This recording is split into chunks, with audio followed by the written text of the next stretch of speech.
abaissement et doit t'imiter. Tu as voulu que notre Sauveur, dans un corps semblable au nôtre, subisse la mort de la croix. Accorde-nous cette grâce de retenir les enseignements de sa passion et d'avoir part à sa résurrection. Lui qui vit et règne avec toi dans l'unité du Saint-Esprit, pour les siècles des siècles.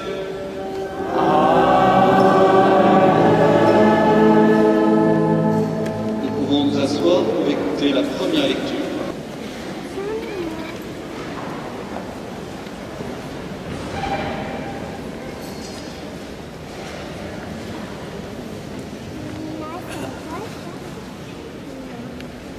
Lecture du livre d'Isaïe. Dieu, mon Seigneur, m'a donné le langage d'un homme qui se laisse instruire, pour que je sache à mon tour réconforter celui qui n'en peut plus. La parole me réveille chaque matin. Chaque matin, elle me réveille pour que j'écoute comme celui qui se laisse instruire. Le Seigneur Dieu m'a ouvert l'oreille, et moi, je ne me suis pas révoltée, je ne me suis pas dérobée. J'ai présenté mon dos à ceux qui me frappaient, et mes joues à ceux qui m'arrachaient la barbe. Je n'ai pas protégé mon visage des outrages et des crachats. Le Seigneur Dieu vient à mon secours. C'est pourquoi je ne suis pas atteint par les outrages, c'est pourquoi j'ai rendu mon visage dur comme pierre. Je sais que je ne serai pas confondu. Parole du Seigneur.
Lecture de la lettre de Saint Paul apôtre aux Philippiens. Le Christ Jésus, lui qui était dans la condition de Dieu, n'a pas jugé bon de revendiquer son droit d'être traité à l'égal de Dieu. Mais au contraire, il se dépouilla lui-même en prenant la condition de serviteur. Devenu semblable aux hommes et reconnu comme un homme à son comportement, il s'est abaissé lui-même en devenant obéissant jusqu'à mourir et à mourir sur une croix. C'est pourquoi Dieu l'a élevé au-dessus de tout. Il lui a conféré le nom qui surpasse tous les noms, afin qu'au nom de Jésus, aux cieux, sur terre et dans l'abîme, tout être vivant tombe à genoux et que toute langue proclame « Jésus-Christ est le Seigneur » pour la gloire de Dieu le Père. Parole du Seigneur.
L'un des 12 apôtres de Jésus, nommé Judas Iscariote, alla trouver les chefs des prêtres et leur dit : « Que voulez-vous me donner si je vous le dis ?»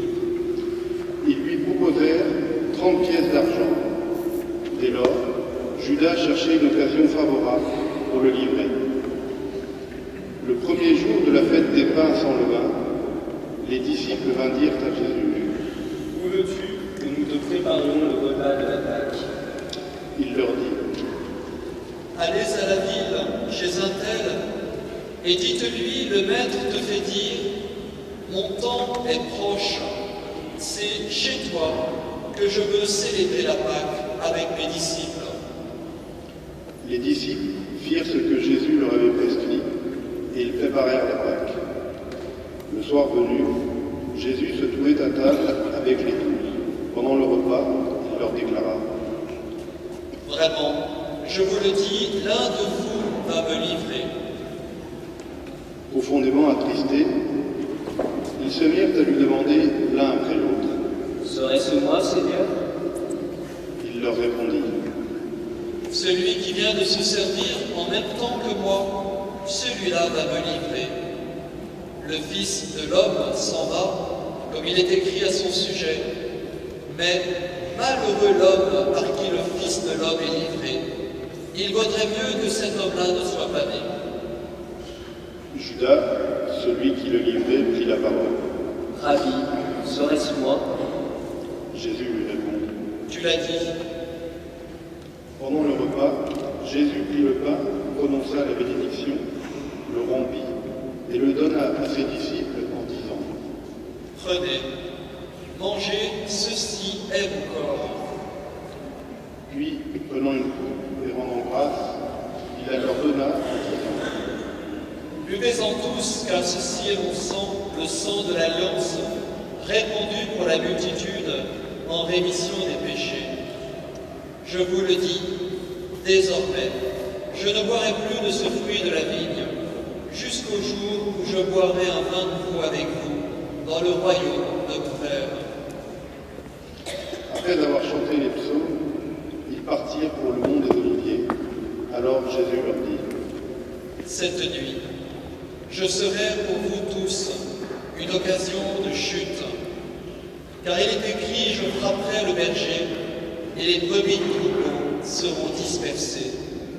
Mais, après ma résurrection, je vous précéderai en Galilée. » Pierre lui dit: « Si tous viennent à tomber à cause de toi, moi, je ne tomberai jamais. » Jésus reprit: « Vraiment, je te le dis, cette nuit même, avant que le coq chante, tu m'auras renié 3 fois. » Pierre lui dit: « Même si je dois mourir avec toi, je ne te renierai pas. » Et tous les disciples dirent autant.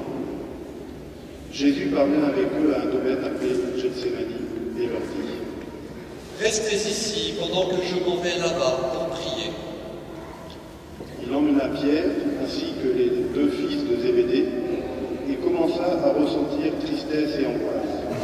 Il leur dit alors: « Mon âme est triste à en mourir. Demeurez ici et veillez avec moi. » Il s'écarta un peu et tomba la face contre terre en faisant cette prière: « Mon Père, s'il est possible, que cette coupe passe loin de moi. Cependant, non pas comme je veux, mais comme tu veux. » Puis il revient vers ses disciples et les trouve endormis. Il dit à Pierre: « Ainsi, vous n'avez pas eu la force de veiller 1 heure avec moi?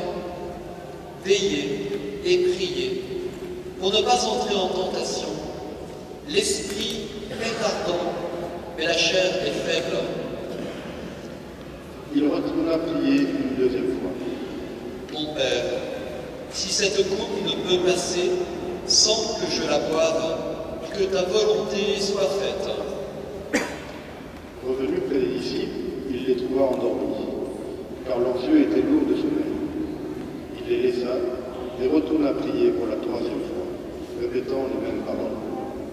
Alors il revient vers les disciples et leur dit: « Vous pouvez dormir et vous reposer. Elle est venue l'heure où le Fils de l'homme est livré aux mains des pécheurs. Levez-vous, allons, il est venu celui qui me livre. » Jésus parlait encore lorsque Judas, l'un des 12, arriva, suivi d'une grande foule, armée d'épées et de bâtons, envoyés par les chefs des prêtres et les anciens du peuple. Le traître leur avait donné un signe: « Celui que j'embrasserai, c'est lui. Arrêtez-le. » Aussitôt, s'approchant de Jésus, il lui dit: « Salut, Rabbi. » Et il l'embrassa. Jésus lui dit: « Mon ami, fais ta besogne. » Alors ils s'avancèrent, mirent la main sur Jésus et l'arrêtèrent. Un de ceux qui étaient avec Jésus, portant la main à son épée, la tira, frappa le serviteur du grand prêtre et lui trancha l'oreille. Jésus lui dit: « Rentre ton épée, car tous ceux qui prennent l'épée périront par l'épée. Crois-tu que je ne puisse pas faire appel à mon Père qui mettrait aussitôt à ma disposition plus de 12 légions d'anges? Mais alors, comment s'accompliraient les Écritures? D'après elles, c'est ainsi que tout doit se passer. » À ce moment-là, Jésus dit aux foules: « Suis-je donc un bandit pour que vous soyez venus m'arrêter avec des épées et des bâtons? Chaque jour, j'étais assis dans le temple où j'enseignais, et vous ne m'avez pas arrêté. Mais tout cela est arrivé pour que s'accomplissent les écrits des prophètes. » Alors les disciples l'abandonnèrent tous et s'enfuirent. Ceux qui avaient arrêté Jésus l'amenèrent devant Caïphe, le grand prêtre, chez qui s'étaient réunis les scribes et les anciens. Quant à Pierre, il le suivait de loin, jusqu'au palais du grand prêtre. Il entra dans la cour et s'assit avec les serviteurs pour voir comment cela finirait. Les chefs des prêtres et tout le grand conseil cherchaient un faux témoignage contre Jésus le faire condamner à mort. Ils n'en trouvèrent pas. Pourtant, beaucoup de faux témoins s'étaient présentés. Finalement, il s'en présenta 2 qui déclarèrent: Cet homme a dit, je peux détruire le temple de Dieu et en 3 jours le rebâtir. Alors le grand-père se leva et lui dit: Je ne réponds rien à tous ces témoignages portés contre toi. Et Jésus gardait le silence. Le grand prêtre lui dit: Je t'adjure par le Dieu vivant de nous dire si tu es le Messie, le Fils de Dieu. Jésus lui répond: C'est toi qui l'as dit, mais, en tout cas, je vous le déclare, désormais vous verrez le Fils de l'homme siéger à la droite du Dieu Tout-Puissant et venir sur les nuées du ciel. Alors le grand prêtre déchira ses vêtements en disant: Il a blasphémé. Qu'avons-nous encore besoin de témoins? Vous venez d'entendre le blasphème. Quel est votre avis? Ils répondirent: Il mérite la mort. Alors ils lui crachèrent au visage et lui donnèrent des coups. D'autres le giflèrent en disant: Fais-nous le prophète, Messie. Qui est-ce qui t'a frappé? Quant à Pierre, il était assis dehors dans la cour. Une servante s'approcha de lui. Toi aussi, tu étais avec Jésus, le Galiléen. Mais il nia devant tout le monde. Je ne sais pas ce que tu veux dire. Comme il se retirait vers le portail, un autre le vit et dit aux gens qui étaient là: Celui-là était avec Jésus de Nazareth. De nouveau, Pierre le nia. Je jure que je ne connais pas cet homme. Peu après, ceux qui se tenaient là s'approchèrent de Pierre. Sûrement, toi aussi tu fais partie de ces gens-là. D'ailleurs, ton accent te trahit. Alors, il se mit à protester violemment et à jurer. Je ne connais pas cet homme. Aussitôt, un coq chanta. Et Pierre se rappela ce que Jésus lui avait dit: Avant que le coq chante, tu m'auras renié 3 fois. Il sortit et pleura amèrement. Le matin venu, tous les chefs des prêtres et les anciens du peuple tinrent conseil contre Jésus, pour le faire condamner à mort. Après l'avoir ligoté, ils l'emmenèrent pour le livrer à Pilate, le gouverneur. Alors Judas, le traître, fut pris de remords en le voyant condamné. Il rapporta les 30 pièces d'argent aux chefs des prêtres et aux anciens, et il leur dit: J'ai péché en livrant à la mort de l'innocent. Ils répliquèrent: Qu'est-ce que cela nous fait? Cela te regarde. Jetant alors les pièces d'argent dans le temple, il se retira et alla se pendre. Les chefs des prêtres ramassèrent l'argent et se dirent: Il n'est pas permis de le verser dans le trésor, puisque c'est le prix du sang. Après délibération, ils achetèrent avec cette somme le champ du potier, où il enterrait les étrangers. Voilà pourquoi ce champ a été appelé jusqu'à ce jour le champ du sang. Alors s'est accomplie la parole transmise par le prophète Jérémie. Ils prirent les 30 pièces d'argent, le prix de celui qui fut mis à prix par les enfants d'Israël, et ils les donnèrent pour le champ du potier, comme le Seigneur nous l'avait ordonné. Il fit comparaître Jésus devant Pilate, le gouverneur, qui l'interrogea. Est-ce toi le roi des Juifs? Jésus déclara: C'est toi qui le dis. Et tandis que les chefs des prêtres et les anciens l'accusaient, il ne répondit rien. Alors Pilate lui dit: Tu n'entends pas tous les témoignages portés contre toi? Mais Jésus ne lui répondit plus un mot, si bien que le gouverneur était très étonné. Or, à chaque fête, celui-ci avait coutume de relâcher un prisonnier, celui que la foule demandait. Il y avait alors un prisonnier fameux, nommé Barabbas. La foule s'étant donc rassemblée, Pilate leur dit: Qui voulez-vous que je vous relâche? Barabbas ou Jésus qu'on appelle le Messie? Il savait en effet que c'était par jalousie qu'on avait livré. Tandis qu'il siégeait au tribunal, sa femme lui fit dire: Ne te mêle pas de l'affaire de ce juste, car aujourd'hui j'ai beaucoup souffert en songe à cause de lui. Les chefs des prêtres et les anciens poussèrent les foules à réclamer Barabbas et à faire périr Jésus. Le gouverneur reprit: Lequel des deux voulez-vous que je vous relâche? Ils répondirent: Barabbas! Il reprit: Que ferais-je donc de Jésus, celui qu'on appelle le Messie? Ils répondirent tous: Qu'on le crucifie! Il poursuivit: Quel mal a-t-il donc fait? Il criait plus fort encore: Qu'on le crucifie! que ses efforts ne servaient à rien, sinon à augmenter le désordre. Alors, il prit de l'eau et se lava les mains devant la foule, en disant « Je ne suis pas responsable du sang de cet homme, cela vous regarde. » Tout le peuple répondit « Son sang, qu'il soit sur nous et sur nos enfants. » Il leur relâcha donc Barabbas. Quant à Jésus, il le fit flageller et le leur livra pour qu'il soit crucifié. Alors, les soldats du gouverneur emmenèrent Jésus dans le prétoire et rassemblèrent autour de lui toute la garde. Ils lui enlevèrent ses vêtements et le couvrirent d'un manteau. Puis, avec des épines, ils tressèrent une couronne et la posèrent sur sa tête. Ils lui mirent un roseau dans la main droite et pour se moquer de lui, ils s'agenouillaient en lui disant « Salut, roi des Juifs !» Et crachant sur lui, ils prirent le roseau et ils le frappaient à la tête. Quand ils se furent bien moqués de lui, ils lui enlevèrent le manteau, lui remirent ses vêtements et l'emmenèrent pour le crucifier. En sortant, ils trouvèrent un nommé Simon, originaire de Cyrène, et ils le réquisitionnèrent pour porter la croix. Arrivé à l'endroit appelé Golgotha, c'est-à-dire lieu du crâne, ou calvaire, ils donnèrent à boire à Jésus du vin mêlé de fiel. Il en goûta, mais ne voulut pas boire. Après l'avoir crucifié, ils se partagèrent ses vêtements en tirant au sort, et il restait là, assis à le regarder. Au-dessus de sa tête, on inscrivit le motif de sa condamnation.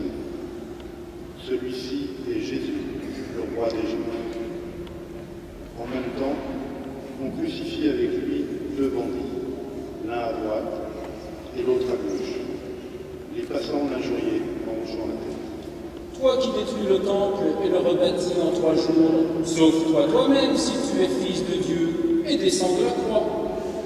De même, les chefs des prêtres se moquaient de lui avec les scribes et les anciens.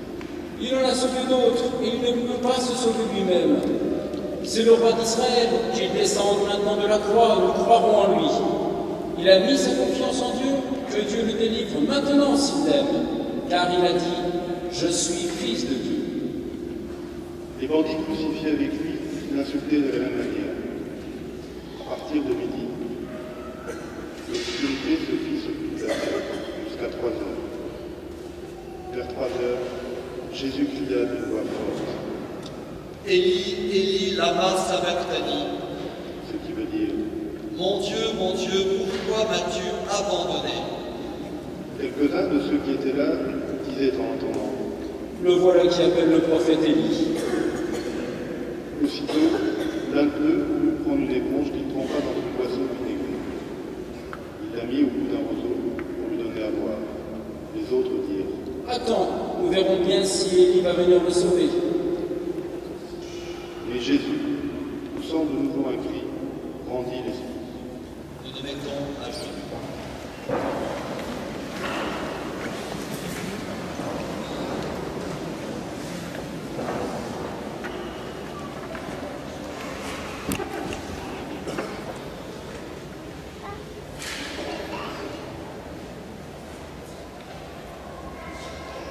Et voici que le rideau du temple se déchira en deux, du haut en bas. La terre trembla et les rochers se fendirent. Les tombeaux s'ouvrirent. Les corps de nombreux saints qui étaient morts ressuscitèrent, et sortant des tombeaux après la résurrection de Jésus, ils entrèrent dans la vie sainte et se montrèrent à un très grand nombre de gens. À la vue du tremblement de terre et de tous ces événements, le centurion et ceux qui avec lui gardaient Jésus furent saisis d'une grande frayeur et dirent « Vraiment, celui-ci était le Fils de Dieu. » Il y avait là plusieurs femmes qui se regardaient à distance. Elles avaient suivi Jésus depuis la Galilée pour le servir.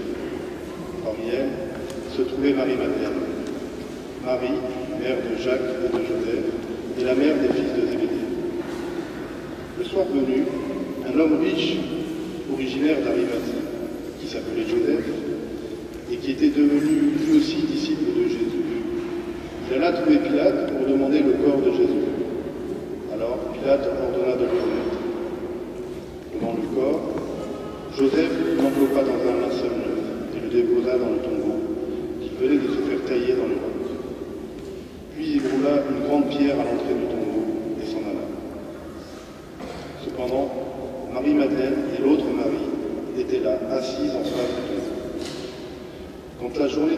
préparatifs de la fête fut achevé, les chefs des prêtres et les pharisiens s'assemblèrent chez Pilate en disant : Seigneur, nous nous sommes rappelés que cet imposteur a dit de son vivant : 3 jours après, je ressusciterai.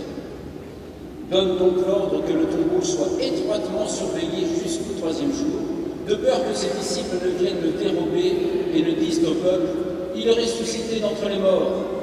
Cette dernière imposture serait pire que la première.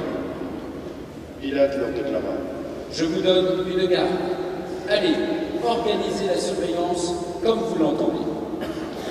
Ils partirent donc et assurèrent la surveillance du tombeau, en mettant les scellés sur la pierre et en y plaçant la garde. Acclamons la parole de Dieu.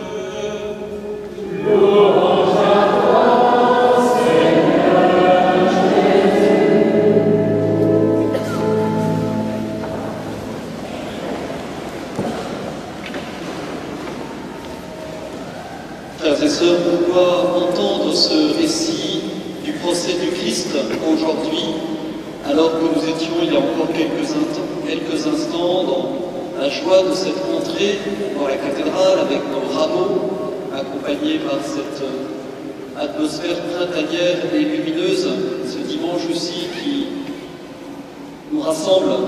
Pourquoi donc curieusement ce récit dur à entendre, celui du procès de la mort, alors que nous étions là avec nos rameaux, ces rameaux qui sont signes de la vie, signes de l'espérance?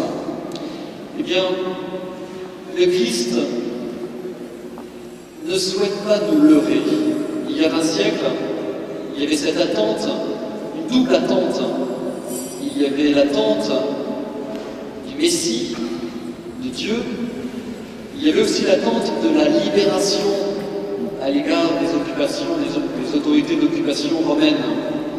Et lorsque le Christ, il y a 20 siècles, monté sur un âne, entre, il est accueilli triomphalement, mais avec un peu d'ambiguïté, parce que la plupart des Juifs s'attendent à ce qu'il fasse un coup d'État, à ce qu'il prenne le pouvoir et qu'il vire les Romains de l'occupation qu'ils effectuaient en Palestine. Et nous allons voir petit à petit le changement d'atmosphère pendant la semaine dite, la semaine sainte, entre ceux qui avaient compris que le Christ était vraiment le Messie, celui qui venait libérer l'homme, et tous les autres un peu déçus, qui quitteront et qui se retourneront entre accusateurs du Christ. Si nous entendons ce récit, c'est pour nous. Nous allons repartir tout à l'heure avec ces rameaux que nous allons fixer sur nos croix, nos crucifix. À l'entrée de la cathédrale, le rameau était déjà fixé sur la croix d'entrée. C'est pour nous rappeler que, oui, par ce rameau, nous voulons accueillir Dieu, ce Dieu dont nous connaissons peut-être pas tous le visage, nous connaissons peut-être imparfaitement. Certains parmi vous sont ici, catéchumènes, ils cherchent le visage de Dieu. Nous allons donc repartir avec ce rameau béni, signe de Dieu. Et si nous sommes invités à le mettre sur le crucifix, sur la croix, c'est pour nous rappeler le visage de Jésus-Christ. Il est celui, bien sûr, qui nous bénit. Il est surtout celui qui vient nous sauver. Je prenais l'image tout à l'heure de la maison. Le rameau vient bénir la maison. Le Christ veut descendre en nous, dans notre sanctuaire intérieur, dans notre maison intérieure. Et nous savons bien que dans nos maisons, il y a des maisons où les étages, dans nos maisons, il y a des pièces qui sont propres, parfaitement ordonnées, rangées, superbes, dans lesquelles on reçoit. Il peut y avoir aussi des pièces en désordre, un petit peu sales. Eh bien, en ce jour des rameaux, si nous entendons ce procès, ces paroles difficiles d'accusation, c'est pour nous rappeler que le Christ veut descendre dans toutes les pièces un peu obscures de notre maison intérieure. Il veut descendre en chacun de nous, totalement, complètement. Il veut descendre en nous, non pas pour faire une inspection, non pas pour faire une évaluation, non pas pour faire un audit. Il veut descendre en nous pour que nous soyons debout, que nous soyons des vivants, que nous soyons saisis par l'espérance de Dieu. Hier soir, avec les jeunes, j'étais à ce concert de Hope à Louan, des jeunes qui sont 4 frères et qui ont décidé, ils sont très musiciens, ils ont décidé donc de mettre leur talent au service de la musique pour Dieu.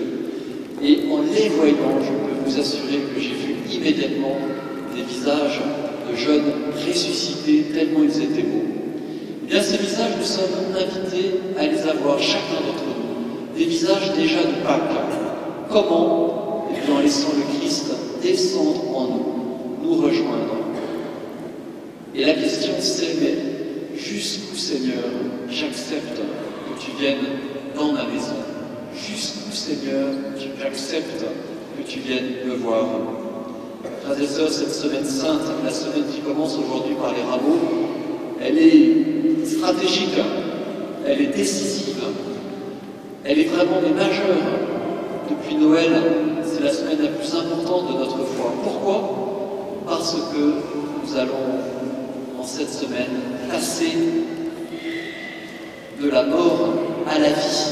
Nous allons passer à la vie nouvelle. C'est encore trop tôt, ce sera dimanche prochain, dans la nuit de samedi à dimanche dans cette cathédrale. Et voilà l'enjeu, être renouvelé, être remis debout, renaître.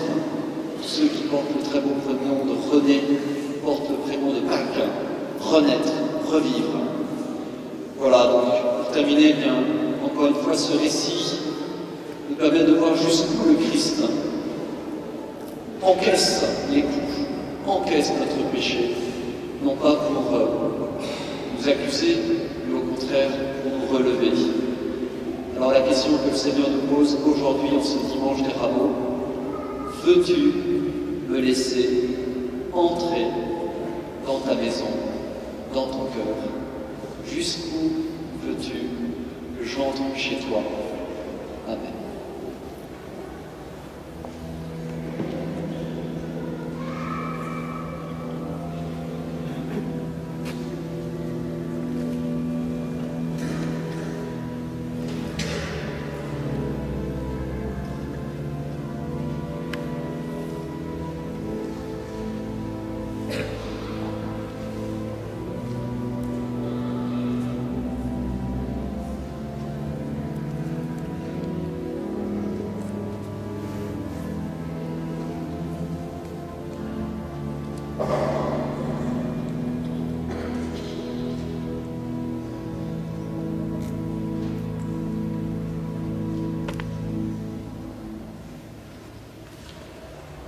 Ensemble, nous redisons notre foi catholique.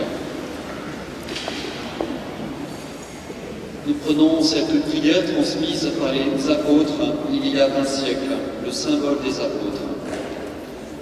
Je crois en Dieu, le Père Tout-Puissant, Créateur du ciel et de la terre, et en Jésus-Christ, son Fils unique, notre Seigneur, qui a été conçu du Saint-Esprit, est né de la Vierge Marie, a souffert sous Ponce Pilate, a été crucifié, est mort et a été enseveli, est descendu aux enfers. Le 3e jour est ressuscité des morts, est monté aux cieux, est assis à la droite de Dieu, le Père Tout-Puissant, d'où il viendra juger les vivants et les morts. Je crois en l'Esprit Saint, à la Sainte Église catholique, à la communion des saints, à la rémission des péchés, à la résurrection de la chair, à la vie éternelle. Amen. Frères et sœurs, en ce dimanche des rameaux, nous présentons au Seigneur notre prière pour nous-mêmes, pour nos familles, pour le monde.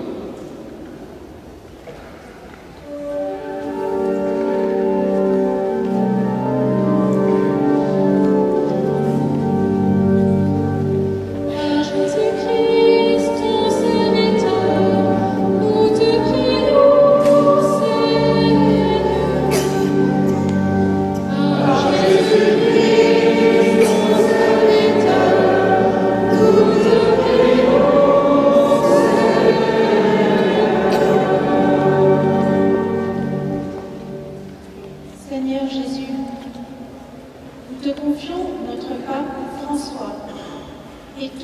pasteur.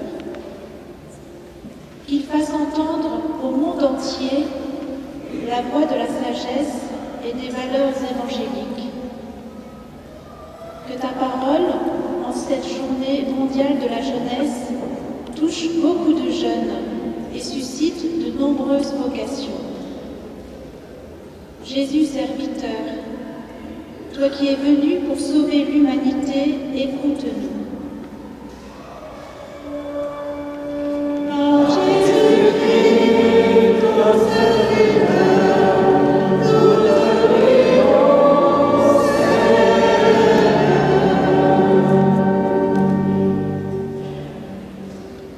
Seigneur Jésus, toi qui fus acclamé comme un roi en ce jour des rameaux, qui ensuite fut abandonné, humilié, flagellé, mis à mort, nous t'offrons nos joies, nos peines, nos peurs, nos épreuves.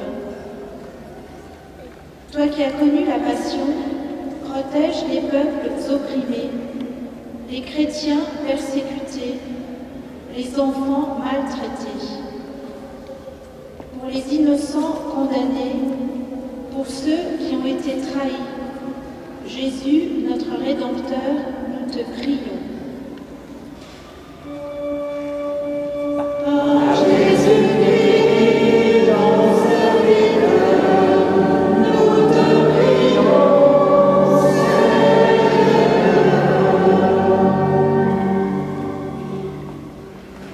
Aujourd'hui, nous commençons la Semaine Sainte, temps fort de notre vie de chrétien, et nous mettons nos pas dans tes pas. Que, en cette montée vers Pâques, chacun garde en son cœur la mémoire de tes souffrances sur la croix et la gloire de ta résurrection.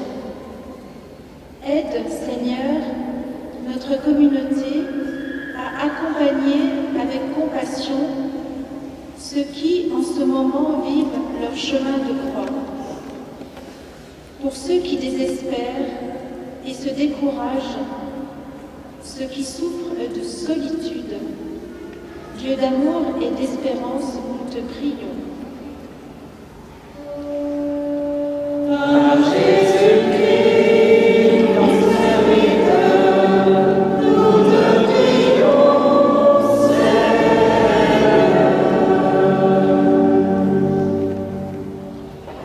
Nous t'en prions, Seigneur, toi qui règnes pour les siècles des siècles. Amen.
tarde pas à nous réconcilier avec toi. Il est vrai que nous n'avons pas mérité ton pardon, mais nous comptons sur ta miséricorde et sur la grâce du sacrifice de Jésus, lui qui vit et règne avec toi dans l'unité du Saint-Esprit, pour les siècles des siècles.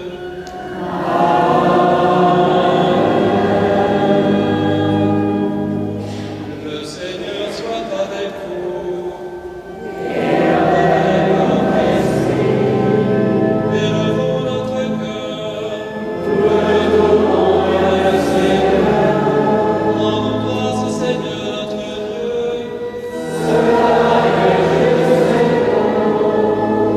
Vraiment, il est juste et bon de te rendre gloire, de t'offrir notre action de grâce toujours et en tout lieu.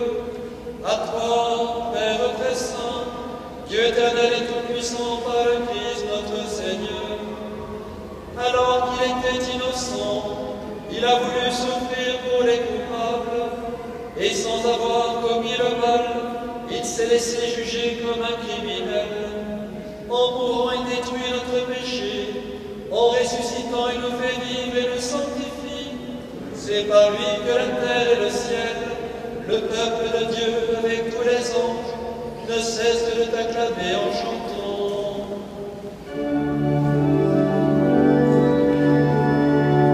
Sanctus, Sanctus, Sanctus, Deus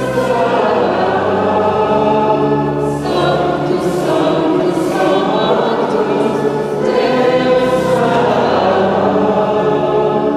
Lecce cieli et terra, gloria tua. Hosanna in excelsis Deo, Hosanna in excelsis, Hosanna in excelsis Deo, Hosanna in excelsis. Benedictus qui venit in nomine Domini. Hosanna in excelsis Deo, Hosanna in excelsis, Hosanna in excelsis Deo, Hosanna in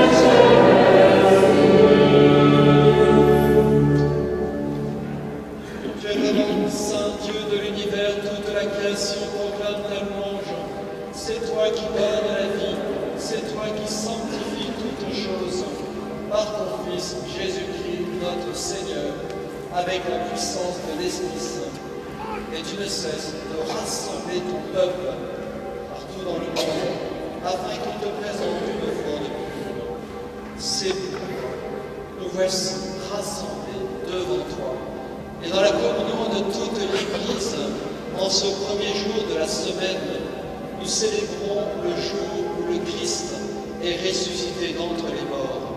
Par lui, que tu as élevé à ta droite, Dieu Tout-Puissant, nous te supplions de consacrer toi-même les offrandes que nous avons. Sanctifie-les par ton esprit, pour qu'elles deviennent le corps, le sang de ton Fils, Jésus-Christ notre Seigneur, qui nous a dit de célébrer ce mystère. La nuit même où il fut livré, il prit le pain. En te rendant grâce, il le bénit, il le rompit, et le donna à ses disciples en disant: Prenez et mangez-en tous, ceci est mon corps livré pour vous.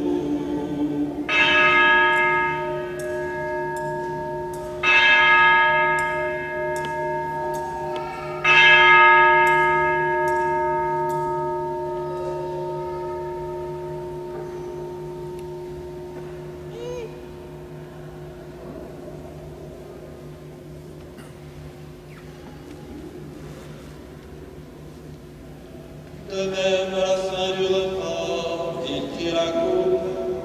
En te rendant grâce, il la bénit et la donna à ses disciples en disant: Prenez et buvez-en tous, car ceci est la coupe de mon sang sang de l'alliance nouvelle et éternelle, qui sera versé pour vous et pour la multitude, en rémission des péchés.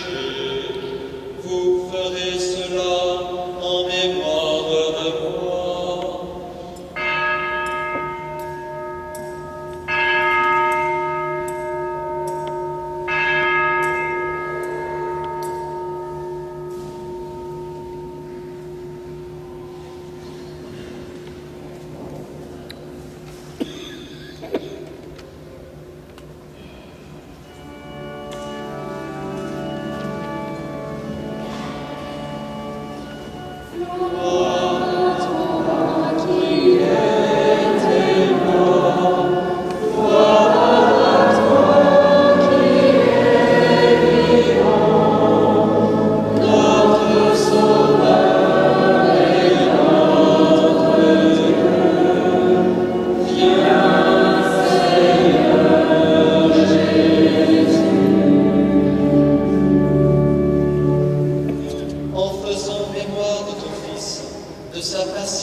Accorde-nous d'être un seul corps et un seul esprit dans le Christ.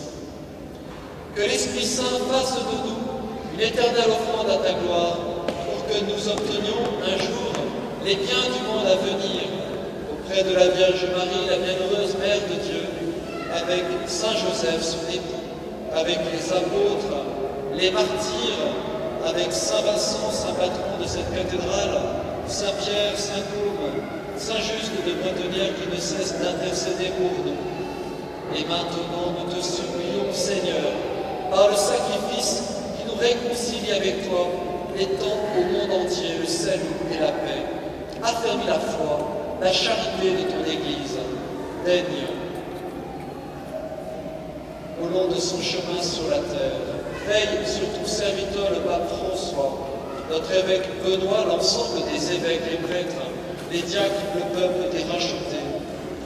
Écoute les prières de ta famille assemblée devant toi et ramène à toi, Père très aimant, tous tes enfants dispersés. Pour nos frères défunts, particulièrement pour la maman de Joachima, pour les hommes qui ont quitté ce monde, pour l'aspirant Jean de Bois et sa famille, pour Jacques et Yvette Daguin, pour André, Denis et Albert Lacheux, pour Pierre et Ginette Bisoire, pour Victorine Sandé, c'est le 4e anniversaire du passage au ciel. Nous te prions. Reçois-les dans ton royaume, nous espérons le bonheur que tu promets, l'avènement de Jésus-Christ, notre Seigneur.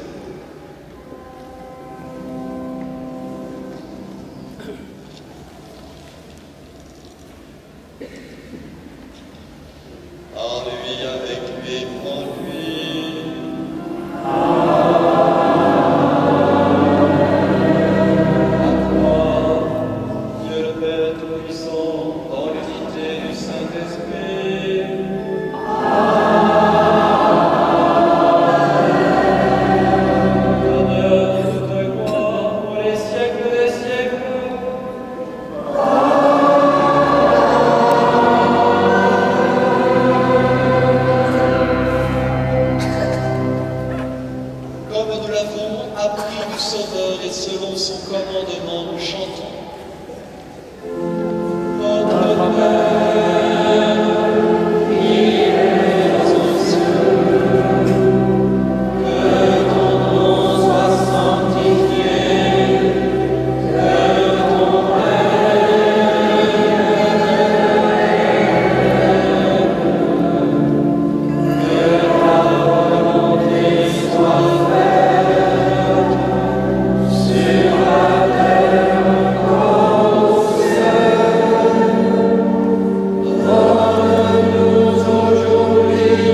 devant les épreuves, en cette vie où nous espérons le bonheur que tu promets et l'avènement de Jésus-Christ, notre Sauveur. Car c'est notre Dieu, le règne, la puissance et la gloire, pour les siècles des siècles. Amen. Seigneur Jésus-Christ, tu as dit à tes apôtres, je vous laisse la paix, je vous donne ma paix. Ne regarde pas nos péchés, mais la foi de ton Église, pour que ta volonté s'accomplisse. Donne-lui toujours cette paix, conduis-la vers l'unité parfaite, toi qui règnes, pour les siècles des siècles. Amen. Que la paix du Seigneur soit toujours avec vous. Et avec mon esprit.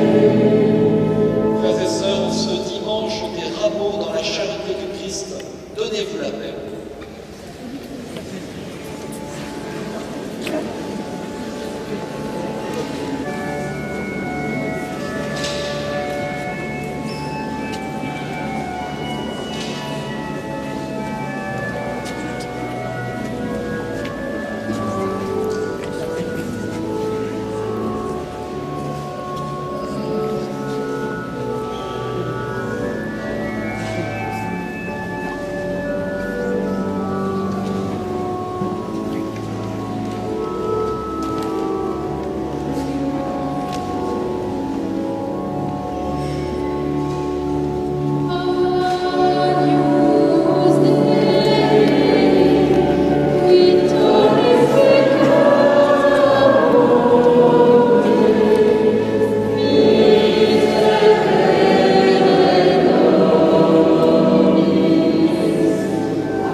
Heureux les invités au repas du Seigneur. Voici l'agneau de Dieu qui enlève le péché du monde.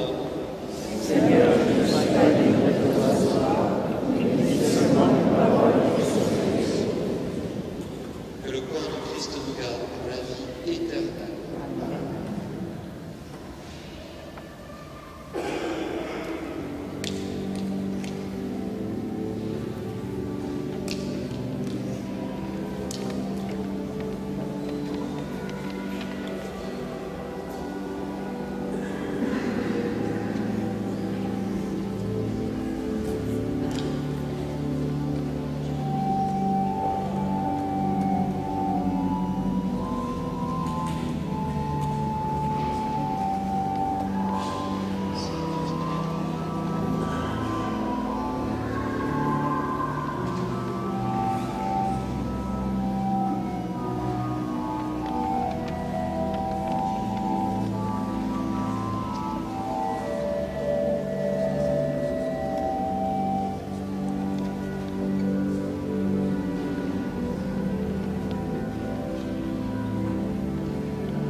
Seigneur, tu nous as fortifiés dans cette communion à tes saints mystères et nous te supplions encore, toi qui nous as donné dans la mort de ton Fils l'espérance des biens auxquels nous croyons, donne-nous dans sa résurrection glorieuse de parvenir au royaume que nous attendons par Jésus le Christ, notre Seigneur.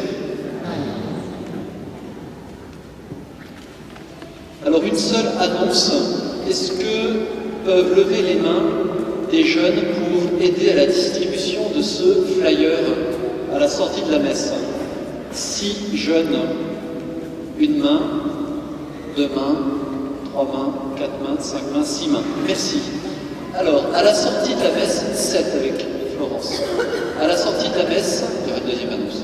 À la sortie de la messe, vous sera donné par les étudiants, enfin les jeunes, ce flyer avec tout le déroulé de la semaine sainte. Voilà, merci de vous en munir. Les tracts sont sur les tables à la sortie et je laisse la parole à Florence pour une deuxième et dernière annonce. Bonjour, je viens pour vous parler du groupe de jeunes professionnels qui a été monté il y a peu de temps. Donc c'est un groupe qui est destiné aux jeunes entre 19 et 35 ans, voilà, qui désirent vivre un temps de partage et d'échanges conviviaux. Donc la prochaine rencontre aura lieu le lundi 28 avril à partir de 19h30. Voilà, il y a un temps de repas pris ensemble et ensuite un temps de partage. Si vous voulez plus d'informations, vous pouvez venir me voir à la fin de la messe ou vous demander au Père. Merci. Le Seigneur soit avec vous.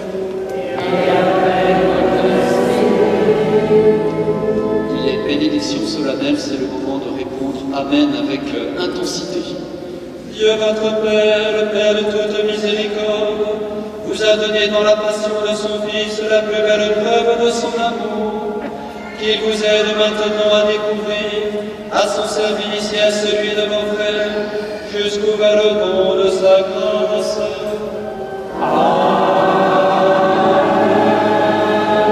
Il vous a donné de vivre en Jésus, qui a subi la mort, pour vous donner d'une mort éternelle, qu'il vous fasse le don de sa vie.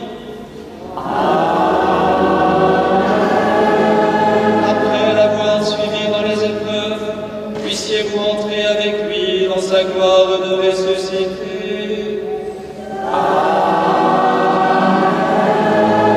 Et que Dieu Tout-Puissant vous bénisse, le Père, le Fils et le Saint-Esprit.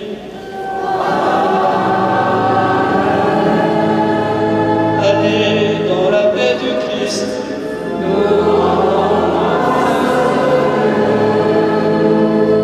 Voilà, je vous propose que nous nous retrouvions tous devant les rôtis pour se saluer.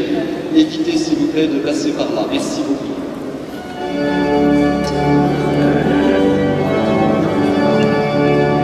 Victoire.